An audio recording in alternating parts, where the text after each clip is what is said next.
At a certain point in my career, I was given the problem that had no obvious solutions. Join other soldiers to stop an insurgency. Protect thousands of soldiers, cover terrain the size of a small country, and do it with drones. Civilian drones out of the box. No one in the army had operated before. No manuals, no foreign experts or team, just us, me and my boys, and the civilian drone out of the box. What happened next changed the story of the armed forces' use of technologies forever. My name is Kennedy Ogole.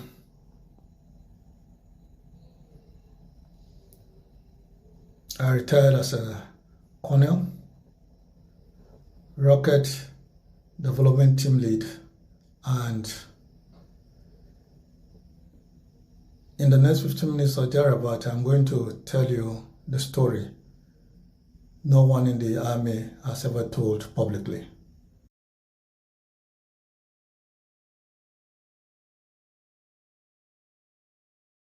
I joined the army to serve my country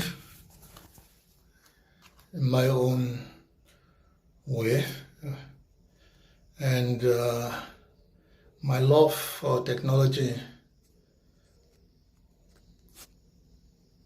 started long before I became an officer in the army.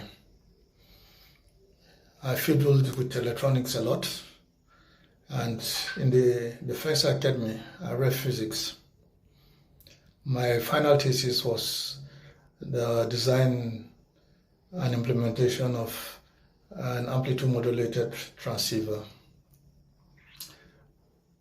When I started working the army proper, I realized from feedbacks and other activities the army was engaged in, the need for technology. My career spanned work in signals, using electronics, ICT, communications, and then even the unmanned aerial vehicles. I was rocket team lead. I served with the United Nations in West Africa. I saw what happened when soldiers go into the field without the right technology. By the time I was a colonel, I wasn't just a soldier, I was an engineer. And that combination, my discipline and the engaging engineering aspect prepared me for what is coming next. Of course, we had challenges, and some of the challenges had to do with the terrain. It was very open, dusty, and dry, and sometimes very hot. And this impacted some aspects of the equipment. Visibility sometimes was a big issue, especially during the Harmattan. And there were intelligence gaps, and this is part of what we were helping to solve with the drones. Commanders could not see their fronts, they could not see their flanks, and then there was a likelihood of running into ambushes. The mandate to move into various operations came.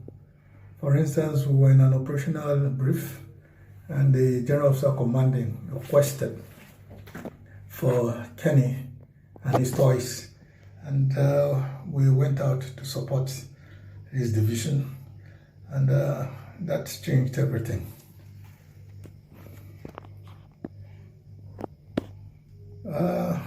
We built from nothing.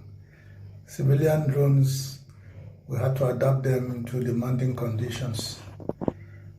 Some of the failures we experienced included the batteries. Some of the batteries rated to last 2-3 hours could not last 30 minutes. Then the tabs that were used for flying the drones were packing up, hanging, and then the drone would fall out of the sky. And so we had to find other ones to use that would fit the situation better. So it was work in progress. Additional to the technical aspects, the other challenge was the skeptics, especially our seniors in the job, who were averse to use of these new technologies. However, with results coming in, things improved dramatically. I remember the feedbacks that showed us something useful. There were drone video feeds of the adversary openly dashing from our own troops. With this, we knew we had crossed the line and no going back. No going back. We could only go forward and do better. What were the results? The results were so many. Most basically, commanders now had better situational awareness, and therefore there was reduced risks to troops, to soldiers, and improved decision making. The skeptics, of course, started believing. I wish I had a better way to teach how to fly and get several more platforms. I know the armed forces had changed permanently, and I knew we had done this ourselves. Why am I telling you all this? Obviously not to impress you. If I wanted to impress you, I'll stay quiet and let my service record do it. I'm telling you this because I spent 30 years watching Nigeria solve incredibly hard engineering problems, and almost none of it ever got documented. It disappeared when officers retired. It died with institutions that didn't write things down. That stops now. On this channel, Cornebules, I'm going to share everything I can share.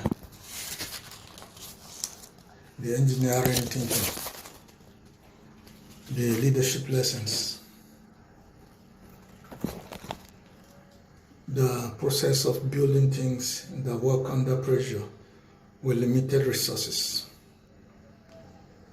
in difficult conditions. Whether you're a student in Lagos, an engineer in Abuja, or a policymaker in London or Jakarta, anyone interested in the future of Africa, what we built in Nigeria is worth knowing about, because Africa's engineering story deserves to be told by Africans. Next week, I'll talk about how we approached using or modifying civilian technology for demanding environments. Not the classified details. I'll be talking mostly about the engineering thinking, the physics, the decisions any engineer can learn from. After that, how I approached making designs from first principles. For instance, the rockets, then building a solar inverter for less than 100K. Full tutorial, of course. And what I witnessed in the UN peacekeeping in West Africa. Every Wednesday, new video. Subscribe and let's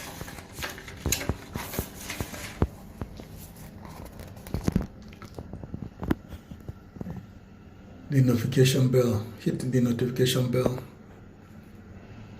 Before you go, if you know any young Nigerian, a student, an engineer, someone who thinks Africa can produce world-class technology, send them this video. Not because I need views, but because they need to know it's already been done by someone who started with nothing but a physics degree and a refusal to accept no as an answer. I am Colonel Kennedy Ogbole, retired. This is Colonel Bules. I see you on Wednesday by God's grace.